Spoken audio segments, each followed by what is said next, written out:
శుక్లాంబరధరం విష్ణుం శశివర్ణం చతుర్భుజం ప్రసన్నవదనం ధ్యాయేత్ సర్వవిఘ్నోపశాంతయే అగజానన పద్మార్కం గజానన మహార్నిశం అనేకదంతం భక్తానాం ఏకదంతం ఉపాస్మహే. ఓం గం గణపతే నమః. ఓం శ్రీ గురుభ్యో నమః. ఓం శ్రీ మహాసరస్వత్యై నమో నమః. మా ఆది ఆస్ట్రాలజీని చూస్తున్నటువంటి మీ అందరికీ కూడా పేరు పేరున నా హృదయపూర్వక నమస్కారాలు. నేను మీ వాడ్రి ఆదినారాయణరావు శర్మ, సిఎంఏ చూస్తున్నాను, సిఎంఏ చేశాను. ఈ ఆది ఆస్ట్రాలజీ నేను చూస్తూ ఉంటాను. ఇప్పుడు మనం దేవగురు అయినటువంటి బృహస్పతి గారు ఆయన వృషభ రాశిలోంచి మిథున రాశిలోకి మారాడు. అంటే మే 15వ తారీఖు నుంచి కూడా ఆయన మిథున రాశిలోకి వచ్చేసాడు. మిథున రాశిలోకి రావడం వలన 12 రాశుల వారి మీద కూడా గురు ప్రభావం చాలా ఉంటుంది. అంటే వచ్చే సంవత్సరం జూన్ 1వ తారీఖు వరకు కూడా ఆయన మిథున రాశిలో ఉండడం వలన 12 రాశుల వారికి ఫలితాలు ఎలా ఉండబోతున్నాయో తెలుసుకుందాం. మరీ ముఖ్యంగా చెప్పాలంటే ఒక 6 రాశుల వారికి మాత్రము ఒక అద్భుతంగా ఉంటుందండి. ముఖ్యంగా వృషభ రాశి, కర్కాటక రాశి, ధనుర్రాశి, అలాగే తులారాశి, అలాగే సింహరాశి, కన్యారాశి, వీళ్ళందరూ కూడా ఒక అద్భుతమైన ఫలితాలు ఉంటాయి. మిథున రాశి వారికి కూడా ఉంటుంది.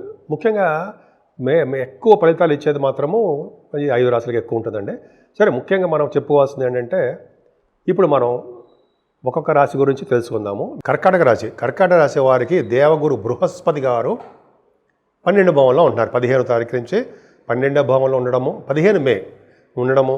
ఆయన ఆల్మోస్ట్ ఆయన 2026 జూన్ 1 వరకు కూడా ఆయన మిథున రాశిలో ఉండడం వల్ల 1000 భావంలో ఉంటాడండి. ఆయన 1000 భావంలో ఉన్న గురుడు ఏం ఫలితాలు, మంచి ఫలితాలు ఇవ్వడండి ఆయన. కానీ మీకు మంచివాడే, గురుడికి మంచివాడే, కానీ ఆయన మంచి ఫలితాలు ఇవ్వడు. 12వ భావంలో ఉండడం వల్ల ఏమవుతుంటే వృత్తిలో కానీ వ్యాపారంలో కానీ నష్టాలు రావడము, కొంతమందికి కొన్ని సందర్భాల్లో ఉద్యోగాలు పోవడము, ఉద్యోగాల్లో నష్టాలు ఉండడము, అనేక రకాలమైన ఆటంకాలు కలిగించడము, కొన్ని సందర్భాల్లో అనారోగ్య సమస్యలు కూడా ఉండడానికి అవకాశాలు ఉండడము, రుణాలు, కొద్దిగా డబ్బులు ఎదుటి వాళ్ళ దగ్గర నుంచి అప్పులు తెచ్చుకోవడాలు, ఇవన్నీ ఉండడము.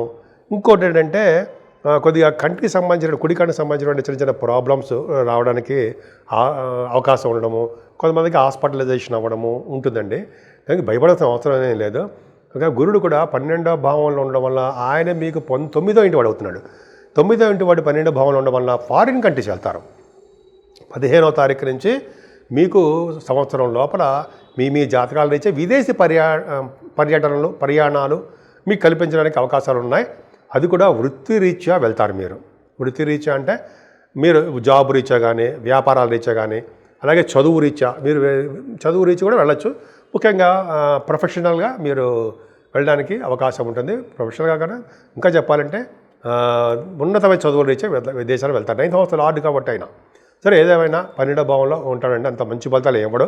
కాకపోతే మీ రాశిలోకి అక్టోబర్ 18th నుంచి ఆయన ఒక ఆల్మోస్ట్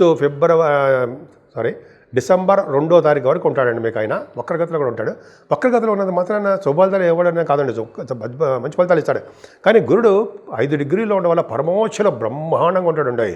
ఎక్స్ట్రాడినరీగా ఉంటాడు, చాలా బాగుంటాడు. కాబట్టి ఆయన మంచి శుభఫలితాలు 2 నెలలు మాత్రం మీకు అద్భుతమైన ఫలితాలు ఇస్తాడు, డౌటే లేదు. మళ్ళీ 6వ తారీఖున డిసెంబర్ 6 నుంచి కూడా ఆయన మీరు మిథున రాశిలోకి వెళ్ళిపోతాడు. సరే, అది పక్కకు పెడితే గురు ప్రభావం వల్ల వివిధ రాశులు కూడా మరి చూస్తాడు కదా ఆయన. ఎందుకంటే 5వ భావంతో, 7వ భావంతో, 9వ భావంతో కూడా చూస్తాడు. మరి ఆ ఫలితాలు కూడా చెప్పాలి మనం మీకు.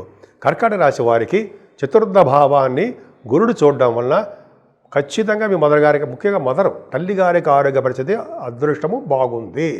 ఆవిడికి ఆయుర్దాయం కూడా ఉండి తీరుతుందని చెప్పచ్చు ఖచ్చితంగా. అంతేకాకుండా కంఫర్టబుల్నెస్ ఎక్కువ అండి.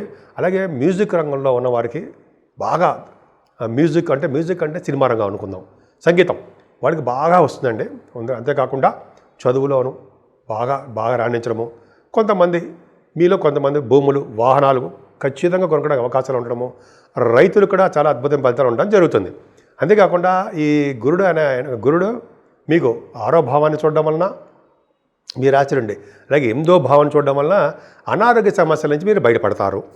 ఎటువంటి అనారోగ్య సమస్యలు వచ్చినా కూడా వాటి నుంచి మీరు తక్షణమే మీకు బయటపడడానికి అవకాశం ఉంది. ఎందుకంటే అష్టమ స్థానంలో రాహు ఉన్నాడు. రాహు ఉన్నప్పటికీ గురుదృష్టి అష్టమ స్థానం ఉండడం వల్ల అనారోగ్య సమస్యలు అనేవి ఉండవు. తర్వాత ఏంటంటే ఆయన ఆరో భావాన్ని ఎనిమిదో భావాన్ని చూస్తున్నప్పుడు ఎక్కడైనా సరే వాళ్ళు లా రిలేటెడ్ సంబంధించిన విషయంలో కానీ కోర్టు సంబంధించిన వ్యవహారాల్లో వాళ్ళకి కొద్దిగా గొప్ప వాళ్ళకి ఫేవరబుల్ రిజల్ట్స్ రావడానికే అవకాశాలు ఉన్నాయి. వాళ్ళ జాతకాలు వచ్చి ఆధారపడి ఉంటుంది. ఏదేమైనా గురుడు దేవగురుడు కర్కాటక రాశి వాళ్ళకి అంత అద్భుతమైన ఫలితాలు మాత్రం ఇవ్వట్లేదండి. అంత శుభ ఫలితాలు ఏముండవు, ఖర్చులే అధికంగా ఇస్తాడు. ఈ సంవత్సరం మొత్తం కూడా మీకు జరగబోయేది ఏంటయ్యా అంటే ప్రయాణాలు ఫస్ట్ పాయింట్. సెకండ్ పాయింట్ అంటే విదేశ పర్యటన అవ్వచ్చు, చాలా దూర ప్రయాణాలు. అంతేకాకుండా తీర్థయాత్రలు కూడా మీరు చేస్తారు. ఖచ్చితంగా తీర్థయాత్రల వలన డబ్బు కూడా బాగా ఖర్చు పెడుతుంటారు. తీర్థయాత్రలు బాగా చేస్తారు. రెండో పాయింట్. మూడో పాయింట్ ఏంటంటే ఎక్కువగా పుణ్యక్షేత్రం ఇప్పుడు చెప్పినట్టుగా పుణ్యక్షేత్ర దర్శనాలు ఎక్కువ చేసుకుంటారు. అంతేకాకుండా మీ రాశివారు ఇవన్నీ కాకుండా మీ రాశివారు కూడా తీర్థయాత్రలు చేయడము, అంతేకాకుండా శ్రమ అధికంగా ఉండడము, టెంపుల్స్కి వెళ్ళడము, ఇవన్నీ చాలా ఖర్చులు అధికంగా ఉంటాయండి. ఖర్చులు అధికము, టెంపుల్స్ చూడడం కూడా అధికంగా ఉంటుంది. అది కూడా దైవ దర్శనాల కోసం మంచివాడికి ఖర్చులు చేయడం మాత్రం జరుగుతుంది. కొంతమంది మాత్రం హాస్పిటలైజేషన్ అవ్వడము, మెడిసిన్స్ వాడడానికి అవకాశాలు ఉన్నాయి. ఏమైనా అద్భుతమైన ఫలితాలు ఇవ్వడైనా కానీ దేవగురువుడు బృహస్పతి గారు మంచి ఫలితాలు ఇవ్వాలంటే ఆయన్ని పూజించడానికి దక్షిణామూర్తి గారిని పూజిస్తే అద్భుతమైన ఫలితాలు ఆటోమేటిక్గా మీకు వచ్చి తీరుతాయి. ఇప్పుడు మనం చక్కగా రెమెడీస్ చెప్పుకుందామంటే రెమెడీస్ అంటే ఏం లేదండి, స్వామివారిని ఏ దేవుడిని పూజిస్తే చక్కగా బాగుంటుంది, మరింత సుఫలితాలు వస్తాయి అని చెప్పుకుందాం.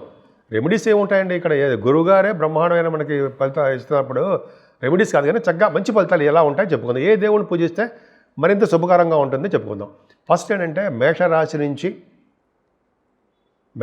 నుంచి మీనరాశి వారికి కూడా అంటే 12 రాశుల వారికి కూడా గురుడు అంతో ఇంతో కూడా శుభాలే చేస్తాడు. కొన్ని రాశులు మాత్రము అద్భుతమైన ఫలితాలు మాత్రం ఇవ్వట్లేదండి. ఫస్ట్ పాయింట్ ఏంటంటే మనకి 15వ తారీఖు నుంచి మీరందరూ పుష్కర స్నానాలు చేసే ఉంటారు నాకు తెలిసి. అంటే మనకి జ్ఞాన సరస్వతి దేవి అమ్మవారి యొక్క నది పుష్కరాలు వస్తున్నాయి కదండి.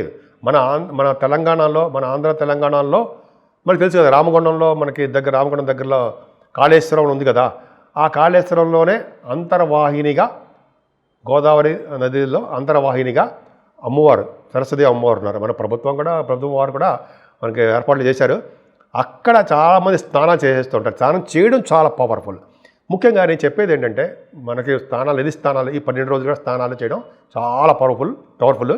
ముఖ్యంగా ఈ మాసం అంటే వైశాఖ మాసం మహావిష్ణువుకి చాలా ఇష్టమైన ప్రీతికరమైన మాసం. ఈ నెలలో దానాలు చేయడం అది చాలా దానాలకి చాలా పవిత్రత ఉంటుందండి. ముఖ్యంగా మన స్నానం అంటున్నాం కదా, మృతిగా స్నానం చేయాలి. మృతిగా స్నానం కొద్దిగా మట్టిని తీసి నదిలో వేయడమే అంతే. కొద్దిగా ఒక మంత్రం కూడా ఉంటుంది, బ్రాహ్మణి చెప్తారు మీకు. అదొకటి. సంకల్పపూర్వకంగా స్నానం చేయడం అంటే సంకల్పపూర్వకంగా అంటే మీకు తెలుసు మనం ఎక్కడున్నామో, మన గోత్రనామాలు ఏంటి, మన పేర్లు ఏంటి, ఇవన్నీ కూడా ఒక బ్రాహ్మణుని దగ్గర పెట్టుకుని స్నానం చేయాలి. అంతేకాకుండా ఆయనకి దక్షిణలు మీకు ఏదైనా పంచల తప్పు కానీ లేకపోతే ఆయనకి దక్షిణ ఏదైనా ఇవ్వాలనుకుంటే నదిలో ఉండి మీరు ఇవ్వకూడదు. ఆయనకి నది బయటకు వచ్చి కొంచెం దూరం వెళ్ళిన తర్వాత ఆయనకి బట్టలు కానీ లేకపోతే ఏదంటే మీకు ధనం కానీ దక్షిణ అంటాం కదా, అది ఏదైతే చాలా ఈ నెల చాలా పవర్ఫుల్ ఉంటాయి.